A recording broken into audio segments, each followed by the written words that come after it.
The relentless sun of early March 1988 had begun its annual assault on Denver, Colorado, melting the last stubborn patches of winter snow from the sidewalks of the Baker neighborhood.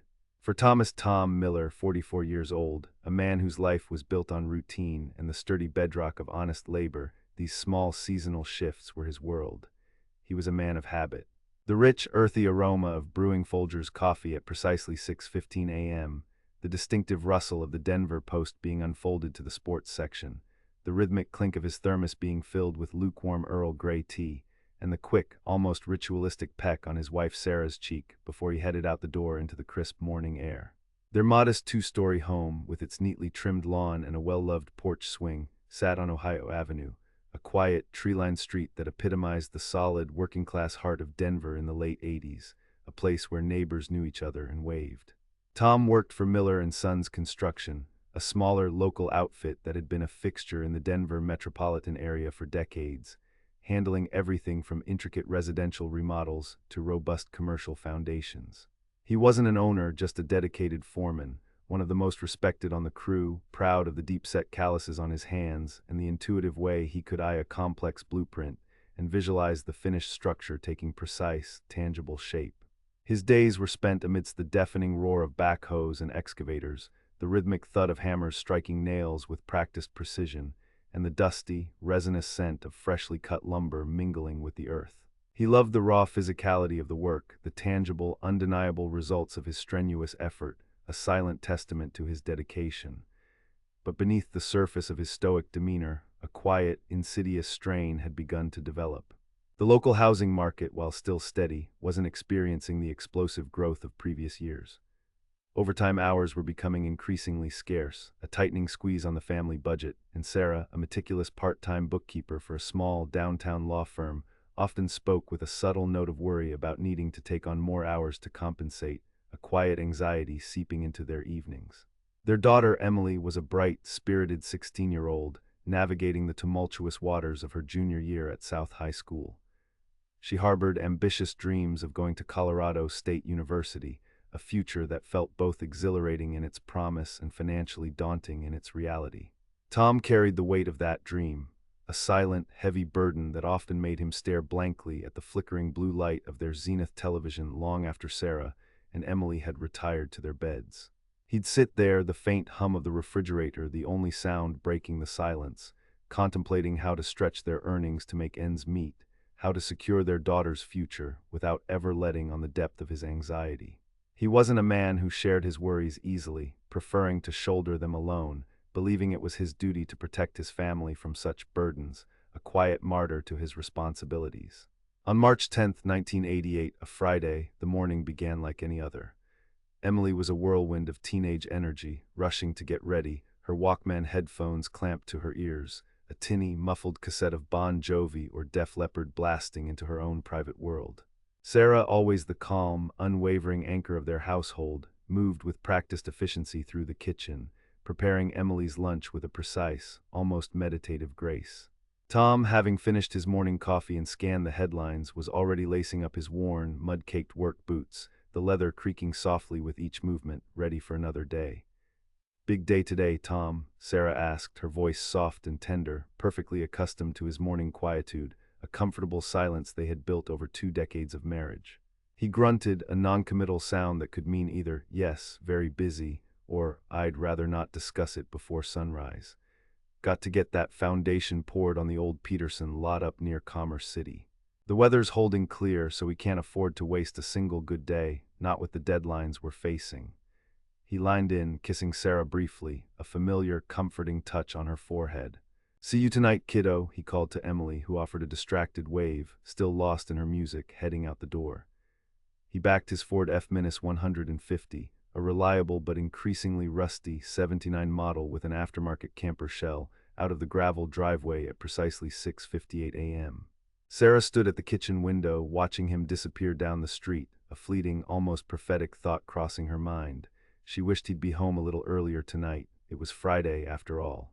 Maybe they could rent a movie from Blockbuster, something light and funny, just the three of them, a rare treat. By 6:30 p.m., the vibrant Denver light was fading, casting long, purple shadows across the majestic Rocky Mountains in the distance, painting the horizon in hues of rose and violet. Sarah felt a faint prickle of unease. Tom was usually home by 5:30, 6 o'clock at the absolute latest, especially on a Friday. She dismissed it initially, attributing it to the usual suspects. Rush hour traffic on a minus 70, or perhaps a late-day unavoidable issue at the construction site, a common occurrence in their line of work. But as 7 p.m. turned to 7:30 p.m., the vague unease tightened into a cold, hard knot in her stomach, a premonition she couldn't shake. The silence in the house grew heavy. She tried calling Miller and Sons Construction, but the office answering machine clicked on, announcing they were closed for the day. Her fingers, trembling slightly, then dialed the number of his coworker, Mike, whose number she meticulously kept on a faded Rolodex card by the kitchen phone. Mike sounded genuinely surprised, his voice rough with a hint of confusion. Tom, yeah, he left the site just before 5, Sarah. Said he had some paperwork to drop off at the office, but he was heading straight home after that. Nothing out of the ordinary, far as I know. Sarah's heart began to pound a frantic, irregular rhythm against her ribs. Paperwork. Tom rarely went to the office after a long day on site. He usually saved such errands for Monday mornings. She called a few other numbers, Gary, another foreman, and even the company owner, Mr. Miller, at his home number, her voice growing increasingly desperate. No one had seen Tom after 5 p.m. His distinctive Ford F-150 wasn't in the office parking lot. The realization began to sink in, chilling her. By 9 p.m., Emily was trying her best to reassure her mother, though her own young face was pale and drawn with a worry that belied her years. He's probably just helping someone out, Mom. You know Dad, always lending a hand to a buddy. But Sarah knew Tom better than anyone. He would have called, he always called. The Denver police station, a squat brick building downtown, felt cold and impersonal when she finally drove there at 10:30 p.m., the fluorescent lights humming overhead. The desk sergeant, a tired-looking man named Officer Rodriguez, took her statement with a practiced, almost dismissive air, his pen hovering over the page. He's an adult, ma'am. Sometimes folks just need to clear their heads. Happens more often than you'd think. He'll probably show up by morning, bright and early. He handed her a missing person report form to fill out, detailing Tom's height, weight, last seen clothing a blue plaid work shirt, faded Levi's jeans, his scuffed construction boots. It felt like an exercise in heartbreaking futility, an official acknowledgement of the gaping void that had suddenly appeared in their lives. The system, she felt, was already failing them. The next morning, Saturday, March 11th, the Denver sun rose, bright and mocking in its indifferent warmth. Tom wasn't home. Sarah spent the entire morning making frantic phone calls, her voice growing hoarse and raspy with each unanswered ring, each evasive answer. She called every hospital within a 100-mile radius. She called the police again, her desperation palpable, her words tumbling out in a rush. Detective Reynolds, a seasoned but somewhat jaded officer with a thick, salt-and-pepper mustache and eyes that had seen too much, was eventually assigned the case. He came to their modest home on Ohio Avenue, his presence filling the living room with a heavy, official air. He sat on their worn sofa, a notepad balanced on his knee, and asked the same questions, delving deeper, his gaze piercing, scrutinizing. Any arguments, Mrs. Miller? Any significant debts he was hiding, affairs, anything he was involved in that might put him in trouble with anyone? Sarah shook her head vehemently, fresh tears streaming down her face, tracing hot paths through the dust of her makeup. No. He's a good man, detective. A family man through and through. He wouldn't just leave us. Not like this, never like this. Reynolds took meticulous notes, his pen scratching against the lined pages of his pad. He talked to Mike and Gary, Tom's coworkers. Both confirmed Tom left the site promptly at 5 p.m., just as they did. He spoke to Mr. Miller, the company owner, who stated Tom was a reliable, exemplary employee, a bit quiet perhaps, but fiercely loyal to his work and his family. There was no sign of Tom's distinctive F-150 truck at the office parking lot. The Peterson lot, where they had been pouring foundations, was a desolate, dusty patch of land on the outskirts of Commerce City, bordered by an undeveloped, overgrown field and an old, disused industrial warehouse, its windows broken, its corrugated metal walls rusting. Reynolds walked the site himself, his heavy boots crunching on the gravel, looking for anything, any clue, anything out of place. Nothing, just fresh earth, exposed rebar, and the silent, imposing forms of dormant construction equipment. The only sound was the wind, whistling through the skeletal frames of half-built structures, carrying only dust. Days bled into agonizing weeks. The initial flurry of police activity dwindled, the sense of urgency replaced by the slow, grinding bureaucracy of a cold case. Posters with Tom's smiling, slightly weathered face, a picture from their last family vacation to Estes Park, appeared on lampposts, in convenience store windows, and in diners across Denver, a silent plea for information. Emily, her young face now etched with a grief far beyond her years, personally stapled many of them up, her heart aching with each one, a desperate act of remembrance. Sarah walked the neighborhood streets, her voice growing hoarse from calling his name, her hope dwindling with each passing day. The local news ran a brief, sympathetic segment, but without any fresh leads or dramatic developments, the story quickly faded from the public consciousness, relegated to the back pages of local papers, then to oblivion, another statistic in the city's unyielding grind. The police, lacking any evidence of foul play or a struggle at home, and with no known enemies or dramatic events preceding his disappearance, settled on a familiar, disheartening theory. Tom, overwhelmed by unspoken financial worries and the pressures of providing, had simply left. It was a common, if tragic, narrative for missing adult males. He had taken his truck, and there was no evidence of forced entry, no signs of a struggle at the house. No one had heard anything suspicious. He had seemingly vanished into thin air, leaving behind only questions and an unbearable silence. Sarah vehemently rejected this. "He wouldn't do that to us," she repeated, her voice cracking with fierce conviction, but her certainty slowly eroded under the relentless, crushing weight of his prolonged absence. The thought that he might have abandoned them was almost worse than death. Life for Sarah and Emily became a harsh, colorless existence stripped bare of joy. The house on Ohio Avenue, once filled with Tom's quiet, comforting presence, felt hollow, haunted by his absence. Every creak of the floorboards, every distant car engine rumbling down the street, sent a jolt of false hope through Sarah's heart, only to be crushed moments later. Emily, once so vibrant and outgoing, retreated into herself, her bright personality dimmed by a shadow that refused to lift. Her grades, once excellent, slipped dramatically. The cherished dream of CSU, a beacon of hope, now seemed a cruel, unattainable joke without her father's steadfast support, both emotional and, crucially, financial. Sarah, now a woman visibly aged beyond her years, her hair streaked with more gray, never remarried, never even considered it.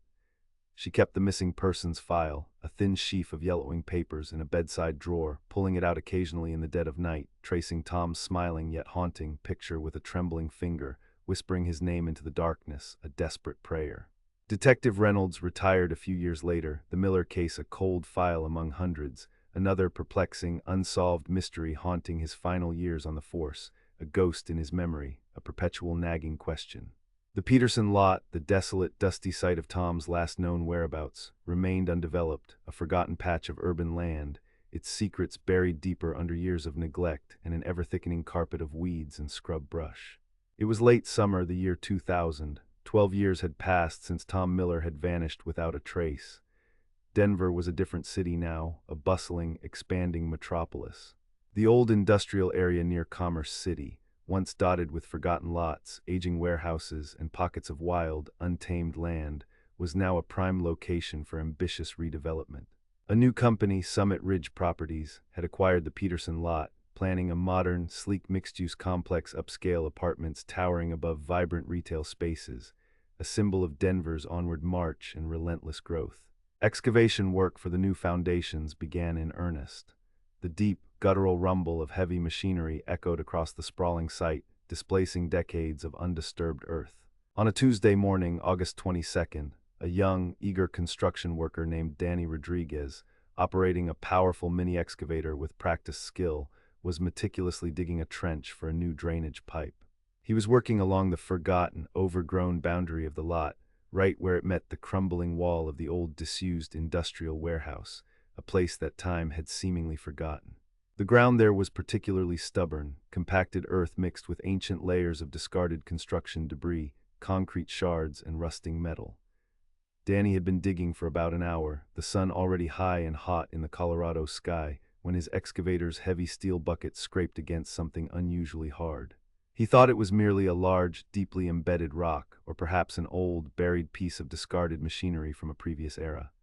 He adjusted the controls, applying more force, trying to pry it loose, and with a sudden, sickening jolt, a section of the resistant earth gave way, revealing something dark, irregular, and horrifyingly organic in its shape.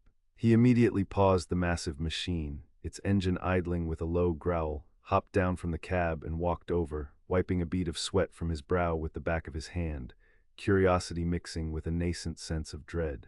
The air felt suddenly still. What he saw made his blood run absolutely cold, freezing him in place.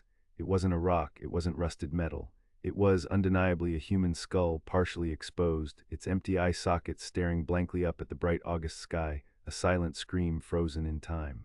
Beside it, a grotesque tangle of bone and what looked like rotted, faded fabric, clinging stubbornly to the remains.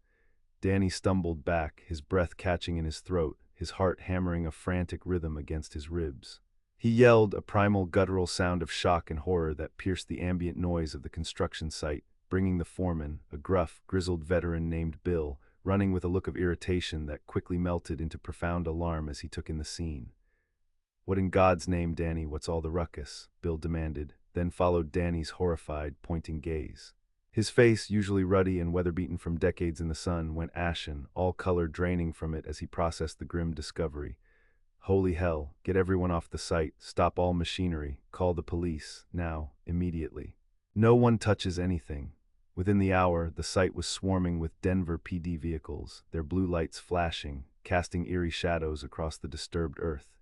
Uniformed officers quickly cordoned off the entire area with bright yellow crime scene tape, keeping curious workers and gawkers at bay. Detectives, including a younger, sharp-eyed woman named Detective Harding, known for her methodical approach and unwavering persistence, arrived on scene. The grim work of processing the scene began with meticulous, somber precision. Forensic anthropologists were immediately called in. They carefully unearthed the remains, layer by painstaking layer, sifting through the earth, revealing a nearly complete human skeleton. Beside the bones, astonishingly well preserved despite the 12 years of harsh elements and burial, lay a few crucial artifacts. A tarnished gold wedding band, a slightly corroded but still recognizable wristwatch, its hands eerily frozen at 5:17, and a remarkably intact, albeit water-damaged, leather wallet. Inside the wallet, the contents were mostly decayed, but miraculously, a Colorado driver's license, though faded and brittle, was still legible enough to read. The name on the license sent a collective chill through the entire investigation team. Thomas Miller, the missing man from 1988. The news hit Sarah and Emily like a devastating physical blow, a tsunami of emotions. 12 long years of agonizing uncertainty, of haunted prayers and unanswered questions, were suddenly, brutally replaced by the brutal, undeniable confirmation of death. But with that confirmation came a strange, grim, almost unbearable relief. He hadn't abandoned them. He hadn't simply walked away, leaving them to pick up the pieces of their broken lives. He was murdered, or at the very least died tragically, and someone, some callous individual, had deliberately hidden his body, burying him like refuse, denying them even the dignity of a proper funeral. Detective Harding, tenacious and thorough, reopened the cold case with a renewed, fierce vigor. She immediately pulled the old, dusty files from the archives, reviewing Detective Reynolds' original notes, cross-referencing every detail with fresh, unbiased eyes. The Peterson lot, Tom's last known location. He had been found, not at the main work site, but exactly where he had supposedly been working on his very last day, in an obscure, forgotten corner of the property. The irony was devastating, a cruel twist of fate that mocked their long search. The forensic report from the Denver Medical Examiner's office confirmed that Thomas Miller had died from blunt force trauma to the back of the skull, consistent with a single, powerful blow from a heavy object. The time of death was estimated to be around the time of his disappearance in March 1988, corroborating the family's timeline. Crucially, there were no defensive wounds found on the skeletal remains, suggesting he may have been struck from behind or incapacitated quickly and unexpectedly. His remains showed no signs of being moved from the burial site. He had been interred right where he fell. He had been buried hastily, but deliberately, covered with earth and assorted debris, then compacted by what was likely a small piece of construction equipment, intended to hide the grave and make it indistinguishable from the surrounding churned earth, a crude but effective cover-up. Harding painstakingly revisited the original witnesses, many of whom were now older, their memories hazier, their lives having moved on. Mike and Gary, Tom's former co-workers, were re-interviewed, their accounts mostly consistent but lacking any new revelations. Mr. Miller, the company owner, was still alive, living in a quiet retirement community, his mind still sharp. He remembered Tom fondly, eulogizing him as a loyal, hardworking man, but offered no new insights into the circumstances of his disappearance. He was a good man, Tom, never caused trouble, always on time. Hard worker through and through, he reiterated, his voice tinged with old sorrow. Harding focused on the perplexing paperwork detail. Tom's coworker, Mike, had stated that Tom left the site to drop off paperwork at the office. But the Miller and Sons construction office was empty after hours, and Tom's F-150 was never seen there.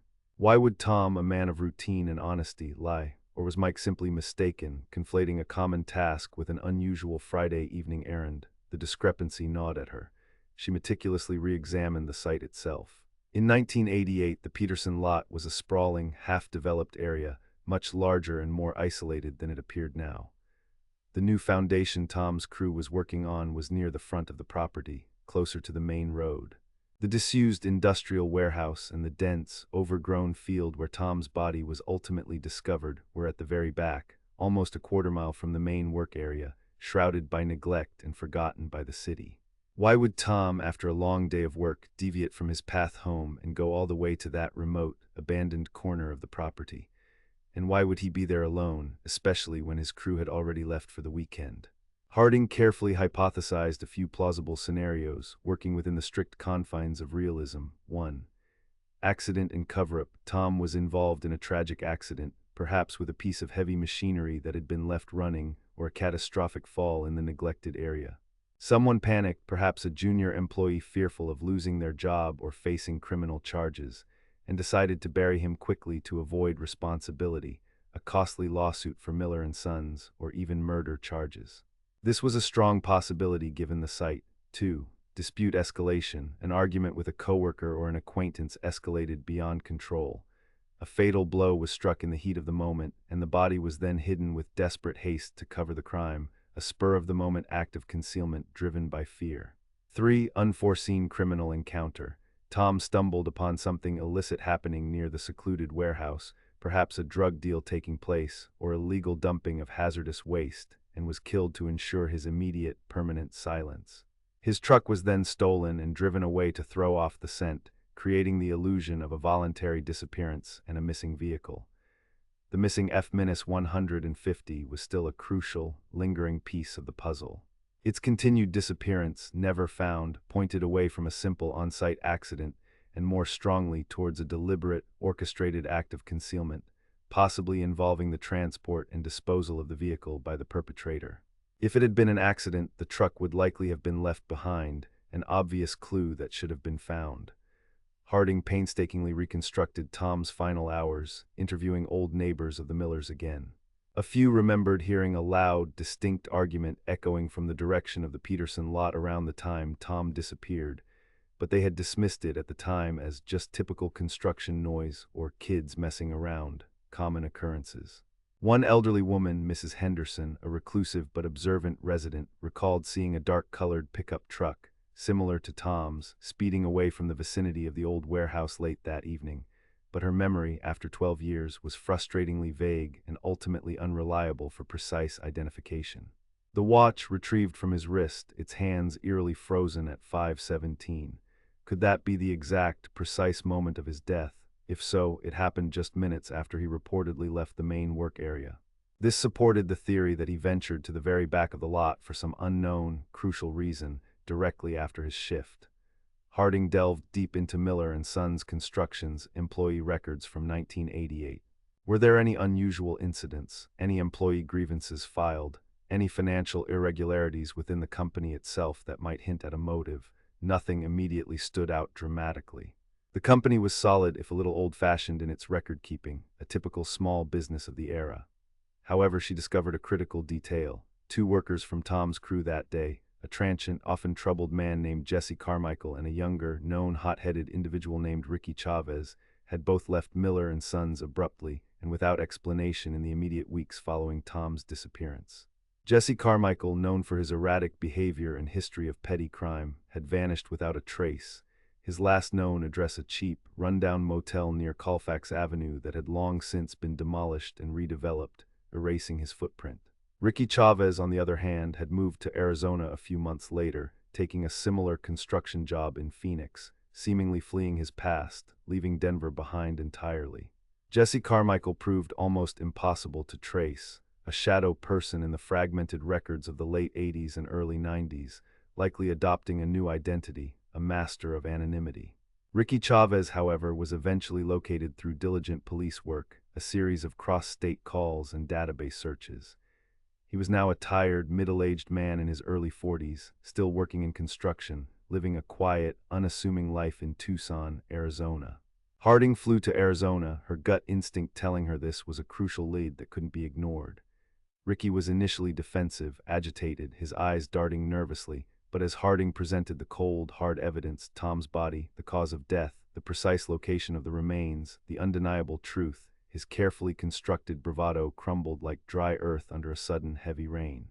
He admitted to being at the very back of the lot that day with Jesse Carmichael, siphoning gasoline from some discarded, older construction equipment to sell on the side.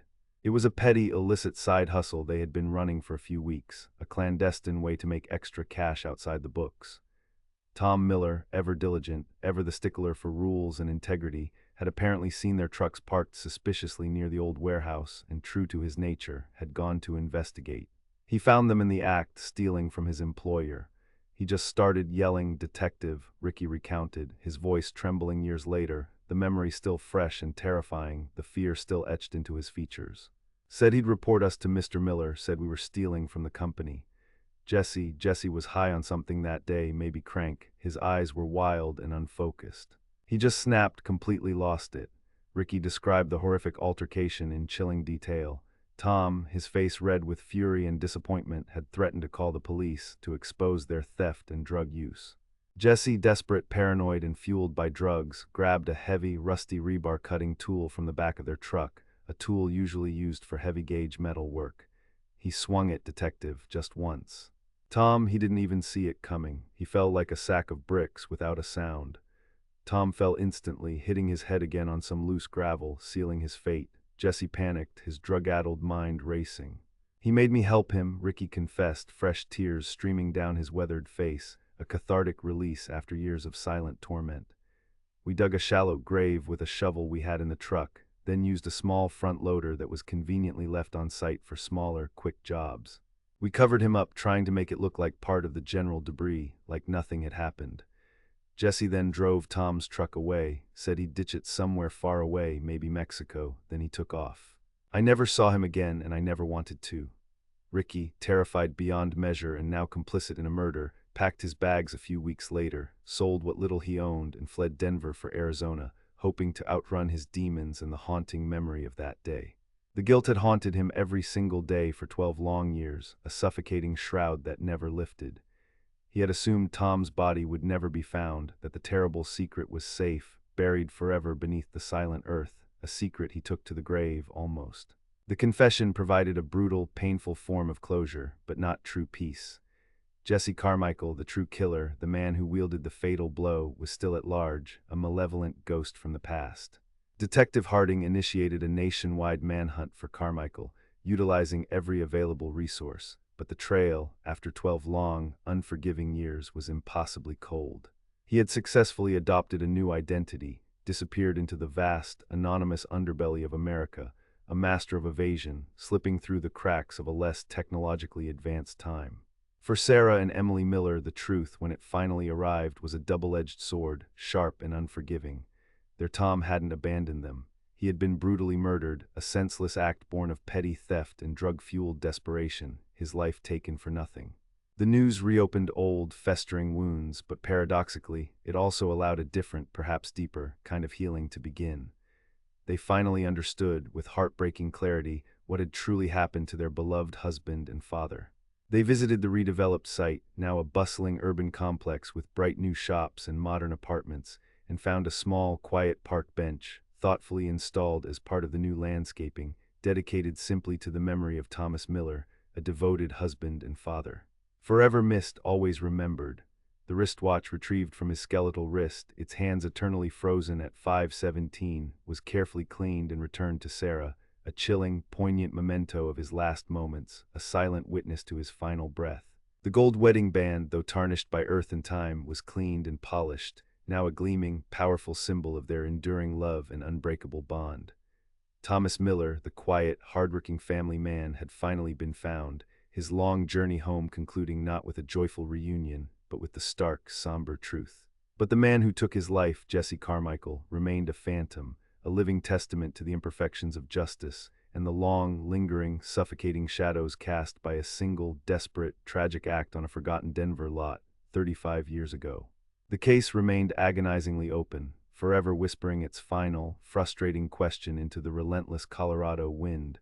Where was Jesse Carmichael, and would he ever face the justice he so deeply deserved?